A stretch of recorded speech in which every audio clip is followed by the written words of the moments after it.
Hello guys, how's it going? My name is Dalrin, and in today's video we'll be talking about the very basics of rogue PvP.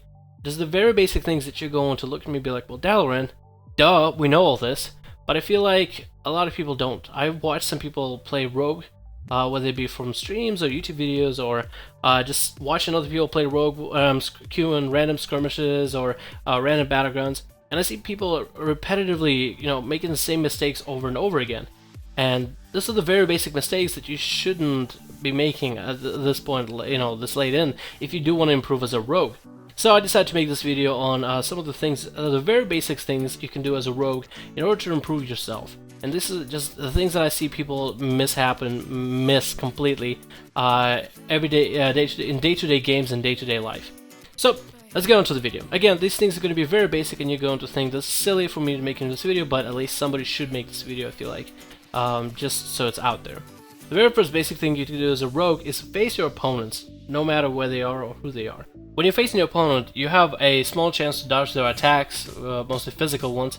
You have a very tiny chance to parry, and there's a small chance the enemies will miss an attack, although in PvP it's very unlikely. It's very, very unlikely. But if you are, let's say you're facing your back to your enemy when you're running away from them, which you shouldn't be, which also comes to cover movement, how to move with your rogue, and being able to use strafing in order to keep yourself facing your opponent. So, two things, face your opponent and movement are going to be covered in one pretty much. You should always face your opponent, and pretty much you will get the visual and muscle memory of always having your rogue face your opponent. Even if you're trying to run away from them, you should try to face them as best you can, because there's a small chance they're trying to, say, stun you, and you dodge the stun. So this way you're utilizing every single resource available to you within PvP, and make it the best use out of your rogue, and with a small chance that you might be able to come out of it alive, might be able to dodge and obliterate coming out of a DK and avoid a huge chunk of damage. Although it's not guaranteed, there's still that small chance, and I feel like this kind of things should be utilized in PvP at all times. But again, I always see people backpedal or completely turn themselves and run away facing their back to an enemy. You should be able to utilize strafing options and being able to jump side to side, left and right, in a manner where you are able to make sense of where you're going, make sure you're not lost directionally, and make sure that you have I guess your opponent facing you and you facing your opponent, in order to make sure you're utilizing all the most stats that you can get out of playing your rogue. The next thing is, don't spam energy without purpose, which we'll cover into the next one. But first, yeah, don't spam your energy without purpose. I see a lot of people, and I used to do the same thing. Let's say you're playing subtlety. You spam in hemo at all times when you just don't really know what to do, not sure what to do. Why would you spam backstab, why would you just hit Phantom Knives or just spam feint over and over and over, or burst of speed? Like, you can't spam burst of speed anymore, but back in the day you would. Every time people just spam their energy, then you won't have energy once situation changes. Let's say you're just, hitting hemo just to keep building combo points, and then you are able to score a stun, and you're thinking you got damage, you pop and burst, then you don't have energy for ambushes. And then you can't even go Shadow Dance, ambush, eviscerate, Mark for Death, kidney, ambush. So you should be able to watch your energy and only use your energy whenever you have a purpose. If you're trying to build combo points, you should be using your energy. But if you're saving that energy for later, you should actually just pool your energy, let it build up until you have a better reason and a better purpose for, using your energy.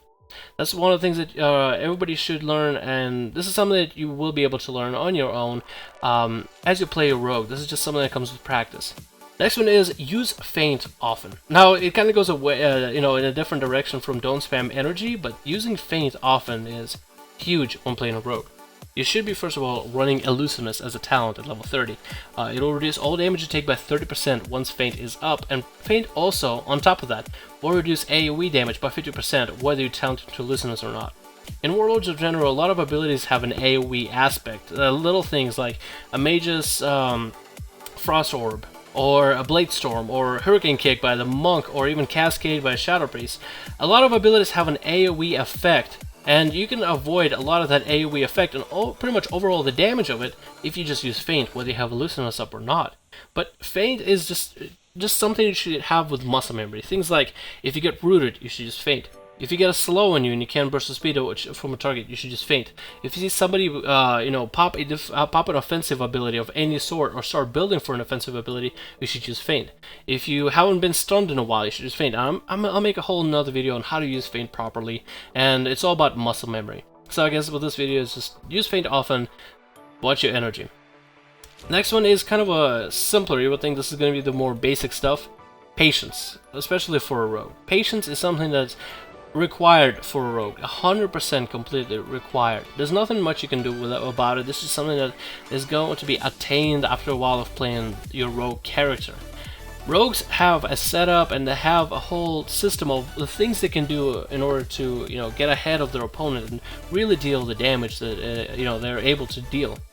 If you are not patient with your rogue and if you're not able to build for common points or build for a certain strat, you're not going to get ahead in your rogue. You gotta be patient with rogue because it's a very strategic class.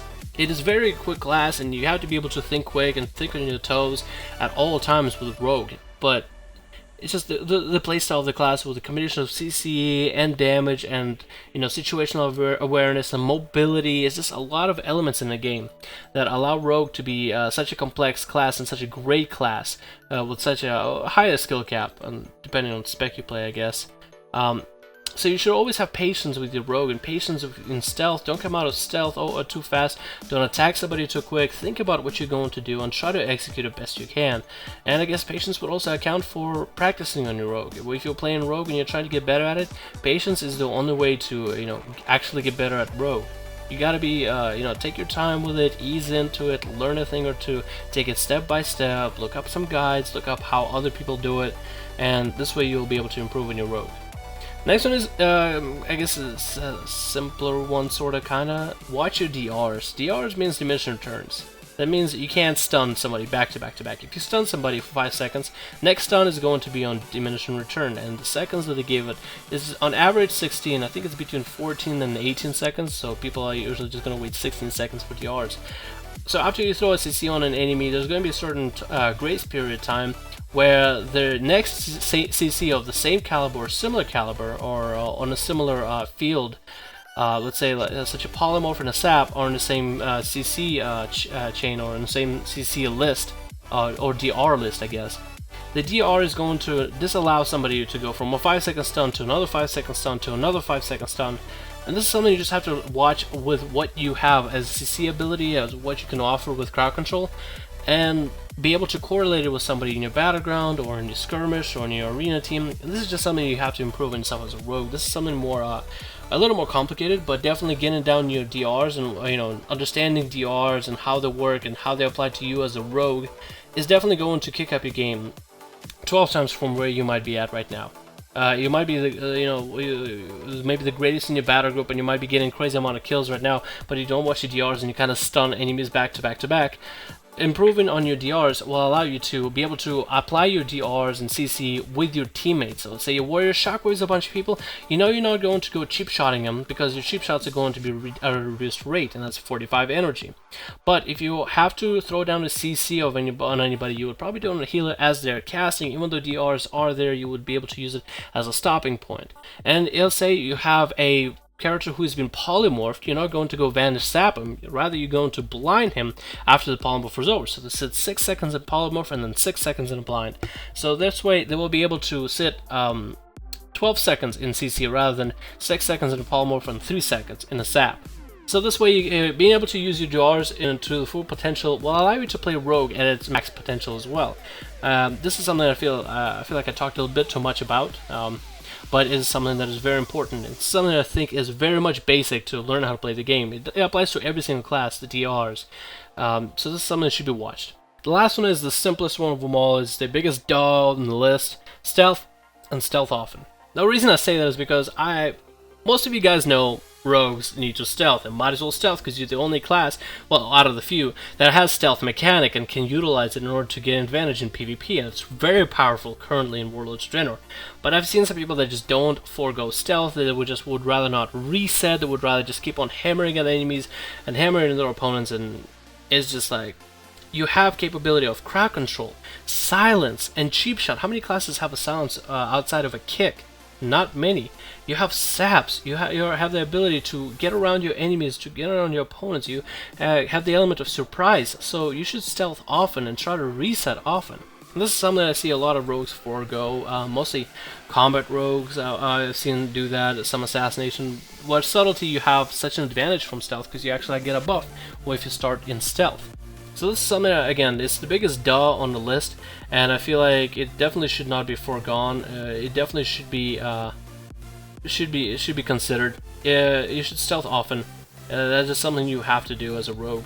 And again, sorry for making this list of the very basics of rogues, because I feel like this list shouldn't even exist, but there's people out there that will benefit from this list, regardless. Thank you guys for watching this video. My name is Dalaran. Let me know what else would you want to add in this list for the very basics of rogue. I'm talking about the very basics. Let's say you're trying to teach somebody completely new to rogue how to play. So if you guys have any tips, feel free to leave them in the comments, and yeah, hopefully we can make make this list a little bit bigger, maybe miss a thing or two and be able to capitalize on that and put something great together out of it. Hopefully you guys enjoyed this video, and hopefully none of you found Sabora Snore for people that actually know how to play Rogue. Hope you guys enjoyed this video. My name is Dalaran, and I'll see you guys in the next one.